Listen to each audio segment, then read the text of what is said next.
आपके बीच पधारे हैं मंच पे। आपके बीच में मंच पर पधारे हैं कमलेश्वर डोडियार, विधायक सेलाना, एमपी।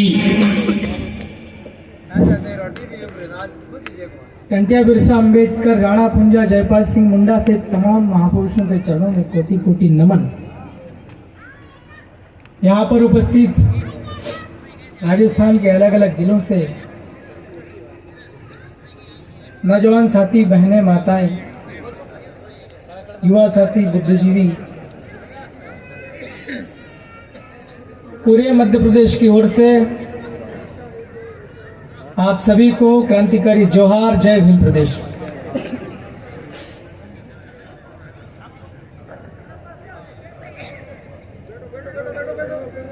साथियों और सज्जनों, आप सबको जानकारी होगी कि मैं मध्य प्रदेश के अंदर विधानसभा का सदस्य हूं। मैं मेरे लायक बात कर पाऊंगा ज्यादा अच्छा होगा, क्योंकि मेरे से पहले बहुत तमाम समाज के जागरण करने के संबंध में जितने भी मुद्दे हैं, चाहे वो सांस्कृतिक शुद्धिकरण हो, चाहे वैचारिक एकीकरण हो, चाहे सामाजिक और संवैधानिक जागरण का हो,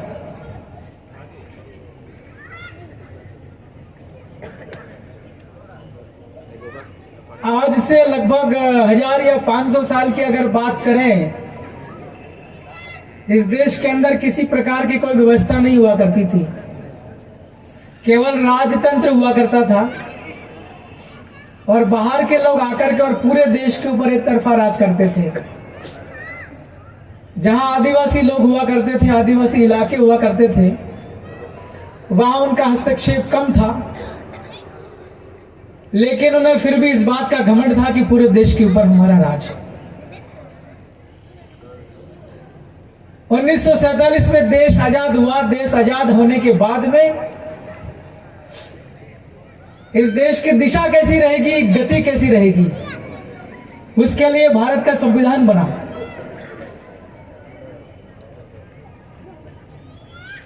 उसी संविधान के अंदर बाबा साहेब डॉक्टर भीमराव अंबेडकर के नेतृत्व में आदिवासी लोगों के हक और अधिकार की बातें जयपाल सिंह मुंडा ने लिखवा दी। अब देश के अंदर में चाहे लोकसभा हो, राज्यसभा हो, विधानसभा हो या त्रिस्तरीय पंचायती राज हो, जितने भी जनप्रतिनिधि होते हैं, चाहे वो पंच हो, सरपंच हो, जनपद आपका पंचायत समिति हो, जिला परिषद हो, विधानसभा का सदस्य हो, विधान परिषद का सदस्य हो, या विधानसभा का सदस्य हो, या लोकसभा का सदस्य हो, या राज्यसभा का सदस्य हो, ये जितने भी जनप्रतिनिधि लोग होते हैं, इनकी एक छोटी सी जिम्मेवारी होती है। इनका काम होता है साथियों और सज्जनों, अपने इलाके के लोगों के बीच और सरकार के बीच एक कड़ी है। लोगों की अगर कोई बातें हैं तो वो बातें सरकार के पास ले जाकर पहुंचाना। अलग अलग तरीके होते हैं सरकार के पास अपनी बातें पहुंचाने के। जब भी सदन लगता है, चाहे विधानसभा हो, लोकसभा हो, राज्यसभा हो, वो जनप्रतिनिधि अपने इलाके की, अपने लोगों की बात, अपनी लोगों की मांगे वहां पर बोलेगा। ये ड्यूटी है टाइप की, कॉन्स्टिट्यूशनल ड्यूटी। दूसरा, लिख करके भी वहां पहुंचाना है अपनी बात, लोगों की बातें वहां लिख करके देना है शासन के पास। सरकार बनाती है कानून, लेजिस्लेचर बनाती है कानून, और कानून के आधार पर नियम बनते हैं और नियम क्रियान्वयन करने का काम प्रशासन का होता है सभी राज्यों में और पूरे देश भर में। तो जो भी जनप्रतिनिधि होता है, चाहे वो विधायक हो, सांसद हो, जिला परिषद हो, पंचायत समिति हो, चाहे सरपंच हो, उसका काम होता है कि जनता की समस्या को तत्काल अगर कोई लगी, ऐसा फील हुआ, महसूस हुआ, उस प्रॉब्लम को उठा के तत्काल प्रशासन के पास भेजना, ताकि जनता की समस्या का तत्काल निदान हो सके। अब जब देश आजाद हुआ 1947 में, उसके पहले राजतंत्र था। 1947 में लोकतंत्र हुआ। लोकतंत्र का मतलब आप सब लोग जानते हैं, government of people, by the people, for the people. लोगों के लिए काम करना होता है जो भी सत्ता में आसीन होता है। पिछले 75 वर्षों के दौरान मैं मध्य प्रदेश से आया हूं, अब सबको पता भी है। हमारे इलाके में आम जनता तो बहुत दूर की बात होती है। 7-7 बार 8-8 बार विधायक रह चुके, मंत्री रह चुके, उनको भी नहीं पता चल पाता कि विधायक के काम क्या है। वहां एक परंपरा चली आ रही मध्य प्रदेश में, दारू मुर्गा पैसा डरा धमका के जीत जाना और लंबे लंबे सफेद कपड़े पहन करके और मौज करना। मैं भी विधायक नहीं बना, उसके पहले मुझे भी कुछ नहीं पता था करना क्या पड़ेगा विधायक बनने के बाद में। यह जरूर सोचा था कि यार विधायक है, बड़ा पद है, मजा आएगा, लोग मेरी बात मानेंगे, लोग मुझसे डरेंगे, ये सोच रहा था मैं। विधायक बनने के बाद क्या करना है, काम क्या क्या है, ड्यूटी क्या है, कर्तव्य क्या है, अधिकार क्या है, ये पता नहीं था। मेरे लिए प्लस पॉइंट ये रहा, बहुत बुरे दौर से गुजरा है परिवार, लेकिन स्कूल की पढ़ाई भी ठीक तरीके से करी, अंग्रेजी भी आता था। विधायक बनने के बाद एक महीने के दौरान, विदिन एन ईयर, एक महीने के दौरान देश आजाद हुआ 1947 से लेकर 3 दिसंबर 2023 तक जितने भी कानून बने सारे कानून की जानकारी निकाल ली और मोटा मोटा तरीके से पढ़ लिया। 1956 में मध्य प्रदेश बना, राज्य स्थापित हुआ। तब से 1956 से लेकर के 2023 तक कितने कानून बने, कौन कौन से अधिनियम बने, क्या क्या नियम बने, वो सारे निकाल कर पढ़ लिया। फिर ये भी पढ़ लिया कि ये विशेषाधिकार नाम का एक शब्द है, इसका मतलब क्या होता, डीपली जाना, किताब में लिखा उसको पढ़ लिया। बैरेक्ट का मतलब होता है मूल कानून, उसके अंदर भी लिखा हुआ मिल गया। यार विधायक तो बड़ा महत्वपूर्ण चीज है, संवैधानिक पद है, संविधान के अंदर इसका उल्लेख है, इसका काम है कानून बनाना विधायक का। मैं मन में सोचा यार मैं तो अकेले ही आदमी हूं, मैं कैसे कानून बना पाऊंगा, मगर फिर भी उसमें डीपली लिखा हुआ कानून बनेगा। कानून के अंदर एक लाइन भी अगर आपके समाज के खिलाफ है तो आप आपत्ति लेंगे, वो लाइन खारिज हो जाएगी। ये पावर मेरे को पता चल गया। इसके अलावा भी यह है कि एक जो जनप्रतिनिधि होता वो अपने इलाके के सभी लोगों का प्रतिनिधि होता है। संविधान के आधार पर कानून बनते, कानून के आधार पर नियम बनते हैं। एक नियम में यह लिखा हुआ है, बहुत पहले देश आजाद होने के जस्ट बाद 1961 के आसपास एक विधायक होता है, वो अपने इलाके के एक एक व्यक्ति का विधायक होता है, केवल भारत आदिवासी पार्टी का नहीं। जिन लोगों ने वोट नहीं दिया उसका भी विधायक होता है वो। मैंने आकलन लगाया कि वो मेरे को कितने वोट मिले, टोटल कितने वोट हैं और जनसंख्या कितनी है। 72,000 लोगों ने पहचान कर ली, आदिवासी का निशान ये था। एक तो 72,000 का मैं एमएलए, दूसरा टोटल वोटर थे। आप में बोलते नहीं और मैं बात खत्म करने वाला हूं भाई। टंटिया मामा के यहां से आया हूं, 2 मिनट बोलना, हम जाएंगे। 2,25,000 के करीब वोटर, टोटल आंकड़ा निकाला कि बहुत सारे युवाओं के वोटिंग कटवा दी थी, वोट नहीं डाल पाए, नाम कटवा दिया। जिन बच्चों का जो है 18 साल से कम उम्र है उनकी वोटिंग में नाम ही नहीं। आज की तारीख में टोटल मेरे इलाके में 4.5 लाख है, बच्चे से बूढ़े तक। मैंने सोचा यार मैं तो 4.5 लाख लोगों का विधायक हूं। लगभग सब जगह यही है पूरे बिल प्रदेश में, चाहे मध्य प्रदेश का हो, चाहे राजस्थान का हो, चाहे गुजरात या महाराष्ट्र या किसी और भी देश का क्यों ना हो, लगभग 5 लाख आबादी होती, उसका एक व्यक्ति होता प्रतिनिधि। यह नियम है कि अगर कोई व्यक्ति चिट्ठी लिखता है तो वो चिट्ठी जनता की समस्या से जुड़ी हुई होती है, और जनता कोई 1-2 आदमी नहीं, 8-10 आदमी नहीं, वो 4.5 लाख 5 लाख लोगों का प्रतिनिधि है। अगर एक विधायक कुछ लिख रहा है, ये बिल्कुल कानून में, नियम में आ गया है कि वो इतने लोगों का प्रतिनिधि है, उस विधायक के कागज के ऊपर कार्रवाई करना है। ये नियम है।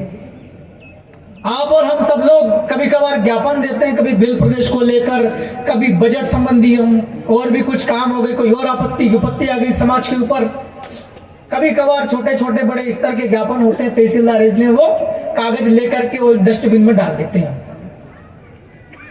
कभी कोई समझदार आदमी होता है, एडी रजिस्टर वगैरह करता है, वो आगे चली जाती है। साथियों और सज्जनों,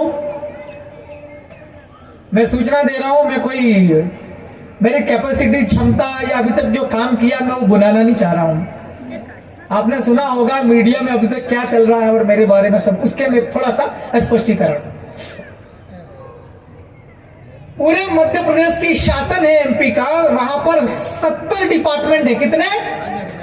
70 डिपार्टमेंट। उस 70 में से लगभग 35 विभाग आदिवासी लोगों की जिंदगी से जुड़ा हुआ है। आदिवासियों की भलाई कैसे होगी, प्रगति प्रोग्रेस कैसे होगा, जल जंगल जमीन संस्कृति कैसे बचेगा, उससे संबंधित मैंने एक आदत डाल ली। पढ़ा लिखा आदमी हूं, लोगों ने पढ़ा लिखा इसलिए चुना है। हर रोज उठूंगा, कम से कम 2 चिट्ठी जरूर मैं लिखूंगा, या तो शासन के पास भेजूंगा या फिर जिले के अंदर डीएम के पास भेजूंगा। आदत पड़ गई।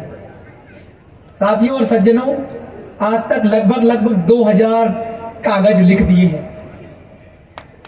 2000 चिट्ठियां। मेरी चिट्ठियां क्वालिटी वाली होती है, मैं बताऊं कैसे।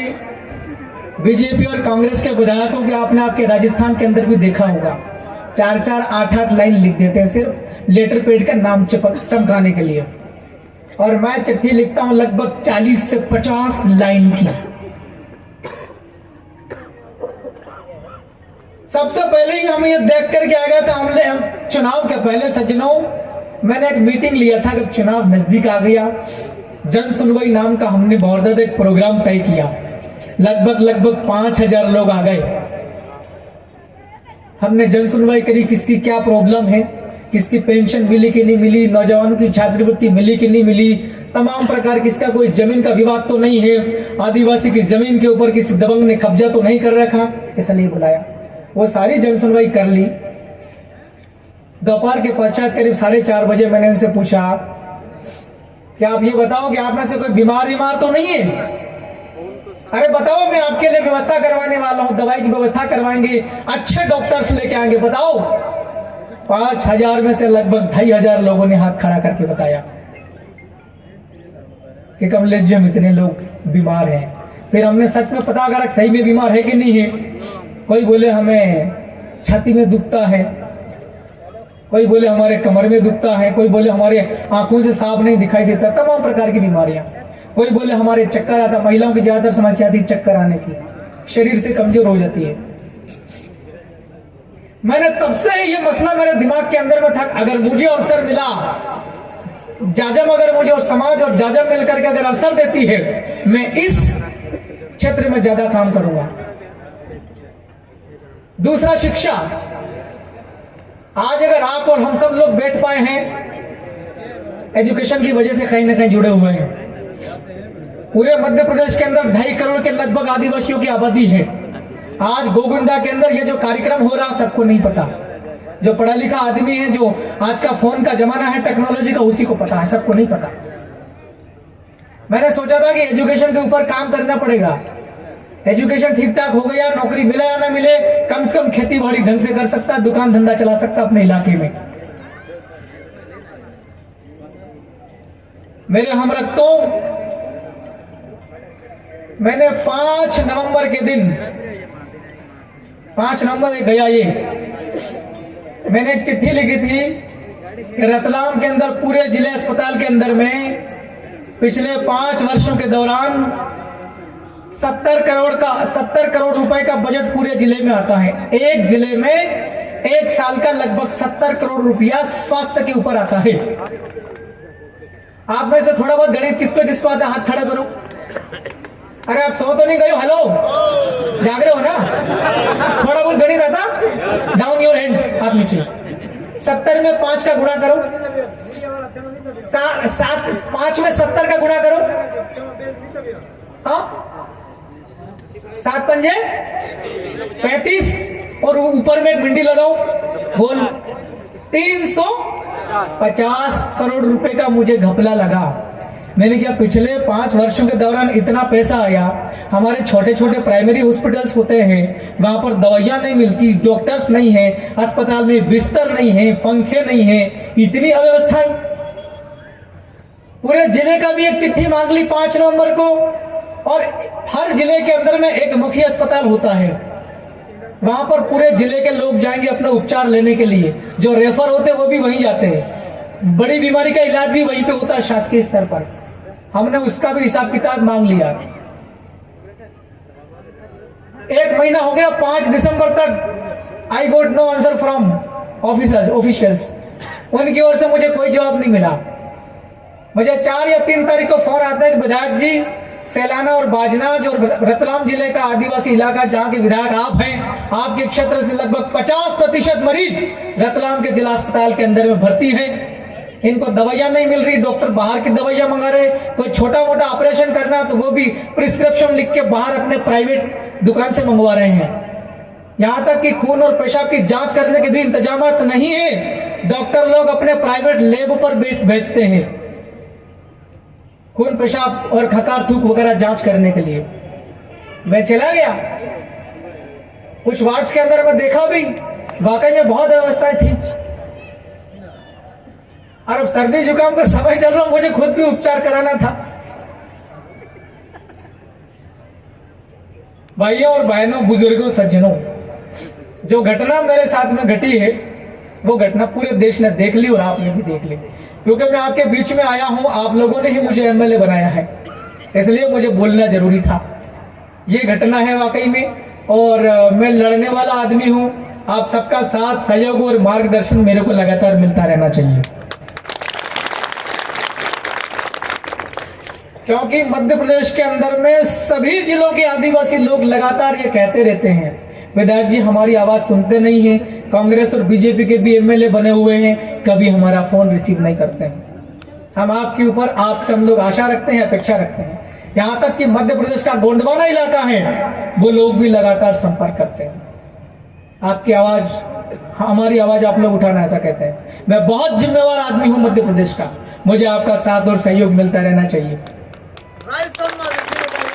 यहाँ तक कि जो दलित समाज होता है, जिनके साथ ज्यादा ज्यादतियां हुई है पहले इतिहास में, हम लोग तो जंगलों में रखे हैं, अपने पूर्वज, इतना अन्याय नहीं हुआ, वो समाज भी मुझसे अपेक्षा रखता है। इसलिए मैं बहुत जिम्मेवार आदमी हूँ मध्य प्रदेश के अंदर। वहां के सरकार का यह आकलन है, प्रशासन का यह आकलन है, नारंगी गैंग वालों का यह आकलन है कि ये विधायक तो पता नहीं कैसे जादू मंत्र से बन गए, इसके साथ समाज नहीं है, उनका ऐसा कहना है। अभी भवन दादा आपके हमारे सबके गुरुजी है, आपका गुस्सा हम पिएंगे भी सही, वो पेट के अंदर उसको पचा करके अमल भी कर लेंगे। अभी मैं उसको जरा सा ही बोल देता, तेरी ऐसी की तैसी, मुझे नरेश मीणा बना देते हो एमपी वाले। आपके यहाँ पर बीजेपी के जो लोग हैं आज सत्ता में हैं, ये कंट्रोल में हैं, इसका कारण मेरे से ज्यादा आप जानते हैं, क्योंकि हर 5-5 साल में आप लोग इनको उंधा कर देते हो। हमारे एमपी के अंदर 20 साल हो गए हैं, उंधा तो ठीक टच भी नहीं कर पा रहे हैं लोग। ऐसे लोगों का बहुत मजबूत है, उनसे लड़ पाना थोड़ा कठिन जरूर लग रहा, लेकिन मेरे जैसा व्यक्ति आप लोगों ने बनाया है, वहां पर दिया है सदन के अंदर, बहुत मजबूती के साथ में लोगों की लड़ाई लड़ता रहूंगा। मैं चाहता तो बोलता भी हूं, क्योंकि अपन तो आदिवासी आदतन है, बोलने का जो कला है वो विकसित कर रखी। हिंदी बोल लेते, अपने बिली बोल लेते, अंग्रेजी भी बोल लेते हैं, लेकिन हमने बोला नहीं, क्योंकि संविधान की शपथ ले रखी है। उसने जो गाली दिया है वो गाली भी बहुत बड़ा वाला है, छोटा मोटा नहीं, क्योंकि उसने विधायक को गाली दी। मैंने 2 बार उसे कह दिया कि मैं विधायक हूं सैलाना से। अब जब वो मेरी दाढ़ी और ये पीला देख के पहचान गया था वो कि यार ये वही लड़का मोटरसाइकिल वाला, झोपड़ी वाला, यार पूरा देश पहचानता। और एक ऐसा डॉक्टर जो जन्म ही रतलाम में हुआ, उसका लगभग पिछले 10 साल से रतलाम में ही नौकरी कर रहा। मेरी विधानसभा क्षेत्र के अंदर 4-5 साल नौकरी करके गया, क्या वो मुझे नहीं पहचानता होगा? पहचानता था। मैंने खुद उसको 2 बार कहा, भाई मैं विधायक हूँ, मेरी खुद सर्दी जुकाम हो रहा, मुझे इलाज भी लेना है। अस्पताल का प्रबंधन वाला आदमी कौन है, अधीक्षक, मुझे उससे भी बात करनी अव्यवस्थाओं के बारे में। मरीज सोए हुए हैं, लेटे हुए हैं और नीचे गद्दा नहीं है, मच्छर काट रहे, गंदगी है, मुझे अस्पताल के प्रबंधन से भी बात करनी। उसने जो किया वो पूरा देश ने देखा है। मैं चाहता तो 2 थप्पड़ भी मारता और 2 लातें भी मार देता। ये प्रावधान है बीएनएस में भी, अपने आत्मरक्षा के लिए आप थप्पड़ और लात तो ठीक, आप लाठी भी मार सकते हो। भाई आत्मरक्षा का है कि नहीं जुगाड़?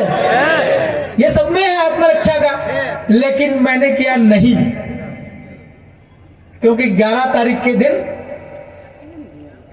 समाज पूरा भील प्रदेश रतलाम में आई और यह दिखा दे कि ये विधायक जादू मंत्र से नहीं, भील प्रदेश के लोगों ने आशीर्वाद और दुआओं से इसको बनाया है। 11 तारीख को मुझे पता है कि आप राजस्थान के लोगों ने मुझे वोट नहीं दिया, लेकिन आपकी दुआएं बराबर मिलती रही, ये पक्की बात है।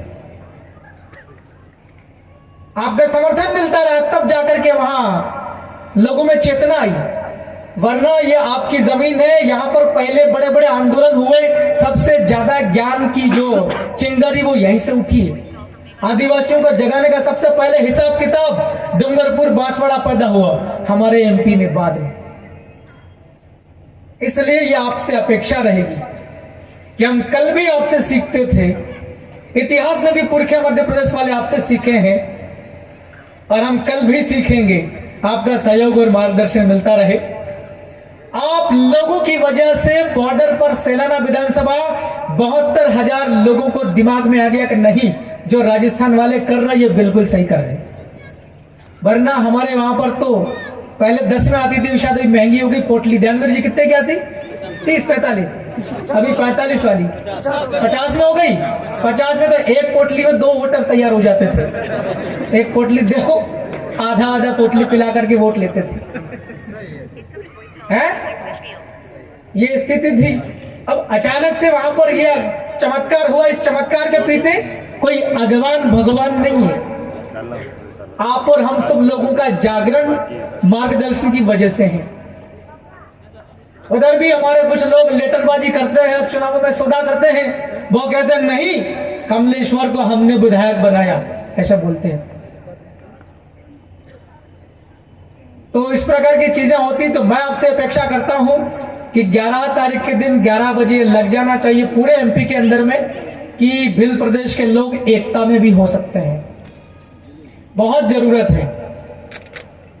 इसलिए मैंने केवल मेरे ही विषय की बात रखी। अगली बार फिर कोई जन जागरण होगा, चिंतन शिविर होगा, तो मैं निश्चित तौर पर सांस्कृतिक शुद्धिकरण, वैचारिक एकीकरण, सामाजिक एवं संवैधानिक जन जागरण, मैं संवैधानिक जन जागरण के ऊपर अगली बार आऊंगा, पूरा 1 घंटा अच्छे से दूंगा।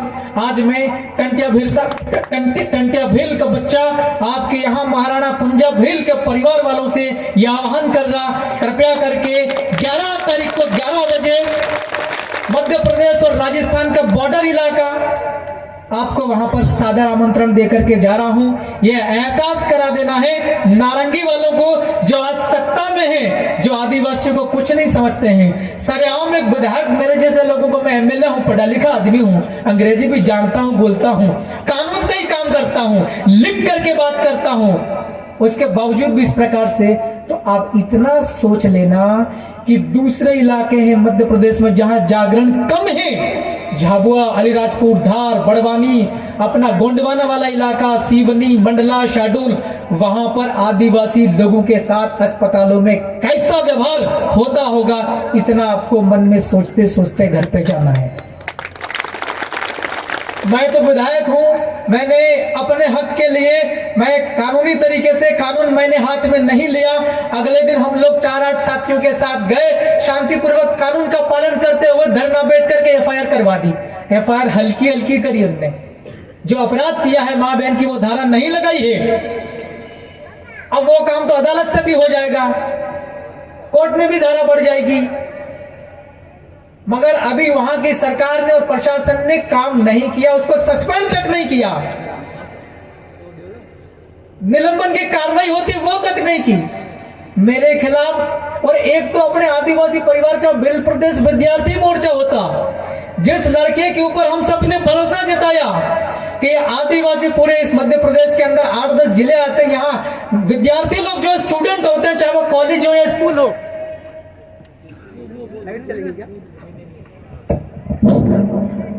एक वो लड़का जो पूरे मध्य प्रदेश के 4-5 जिलों में बिल प्रदेश विद्यार्थी मोर्चा का काम संभालता, वो लड़का जिले में ही नहीं था उस दिन जिस दिन मैं अस्पताल में गया था। उसके खिलाफ भी 5 धाराओं में मुकदमा दर्ज कर दिया मेरे साथ।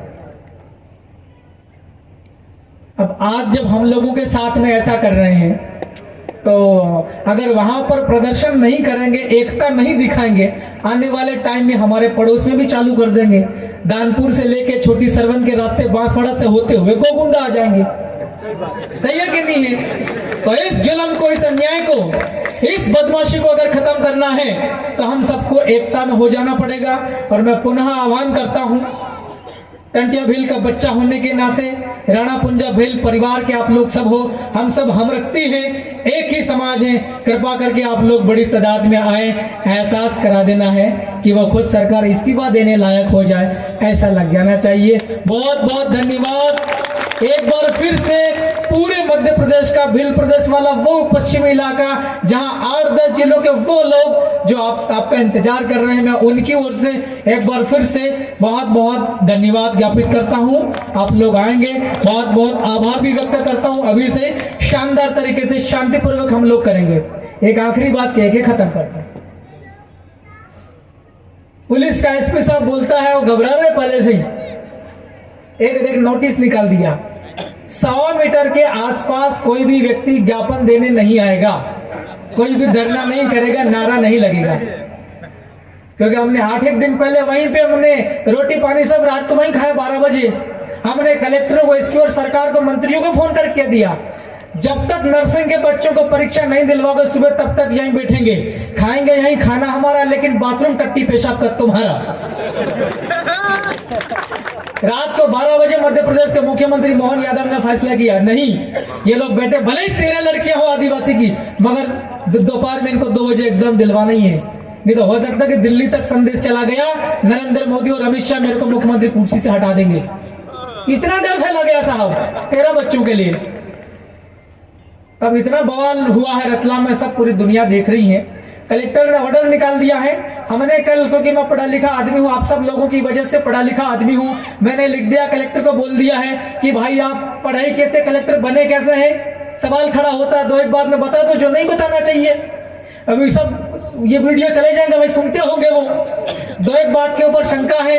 कलेक्टर साहब आपके यहाँ RAS होता, हमारे यहाँ MPPSC होता है। कलेक्टर तो IAS बनता है, वो आदमी MPPSC वाला कलेक्टर कैसे बन गया? सवाल नंबर 1 तो ये हो गया। सवाल नंबर 2, हमें ये जानकारी मिली है कि उनका SC का शेड्यूल कास्ट का सर्टिफिकेट फर्जी में लगा रखा है। दो सवाल है। और अपने आप में जिले के मजिस्ट्रेट है, DM डिस्ट्रिक्ट मजिस्ट्रेट, उनके ऊपर भी सवाल खड़ा हो रहा है। अभी उनकी तैयारी चल रही है कि बोले वो लगा दो, कौन सा बोलते हो, पूरे जिले के अंदर क्या बोलते हैं उसको, 144, जिसका परिवर्तित रूप है 143, वो तो उन्होंने लगा दी, बोला कि 100 मीटर के आसपास नहीं आना। मैंने कहा ठीक है भाई, पहले तो इसको हटा, तेरे बाप का राज है क्या, कुछ भी चार्टर निकाल देगा। सही है कि नहीं? कोई भी जिला चलेगा, कलेक्टर तेरे इशारे पर नहीं चलेगा, कानून के हिसाब से चलेगा। सही है कि नहीं?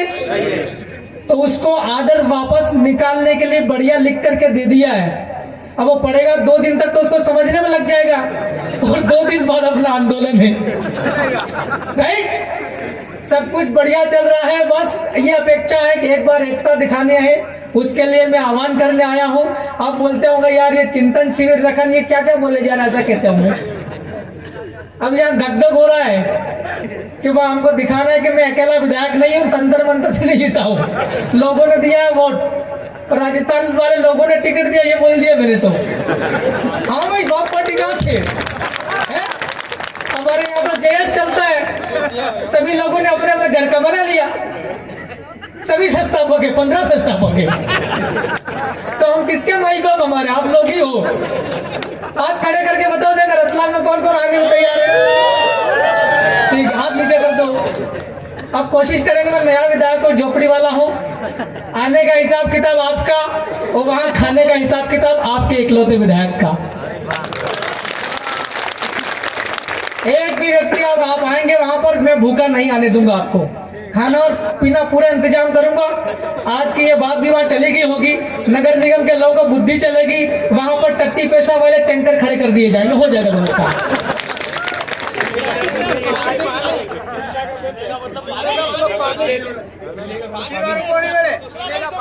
पानी पीने का मतलब पानी। हाँ पानी, पानी कह रहा हूँ, पानी की व्यवस्था कर देंगे। खाना मतलब रोटी चावल और पीना मतलब पानी। आपने वीडियो में देखा होगा डॉक्टर कैसा करके तिल मिला रहा था, नशे में वो खुद ही लग रहा था, मेरे को कह रहा कि यार विधायक पी के आया। अरे भाई कोई भी विधायक चाहे सत्ताधारी विधायक भी चुपचाप 12 बजे पत्नी के साथ बिस्तर में बैठ के पीता है। मैं तो इकलौता विपक्षी विधायक हूँ, मैं क्यों पी के अस्पताल जाऊंगा? पिता ही नहीं हूं मैं तो। पानी की बात हो रही, हमारा समाज भी नशा छोड़ रहा है धीरे धीरे। अंग्रेजी को लात मार दी, मऊड़ी वालों को भी बंद कर दें, क्या जरूरत है इन चीजों की? है? तो आपके पानी की व्यवस्था कर देंगे। 10 टैंकर तो मैं खुद ही लेके आ गया हूँ, 10 के 10 टैंकर लेके आ जाऊंगा। जरूरत पड़ी तो रतलाम के अंदर जितने टैंकर पड़ा वो भी निकाल लेंगे, सही है कि नहीं? लेकिन एक भी व्यक्ति प्यासा नहीं रहेगा। बहुत बहुत धन्यवाद, ज्यादा बोल लिया हो तो क्षमा करना। जवाहर जय भील प्रदेश। बहुत बहुत धन्यवाद कमलेश जी। और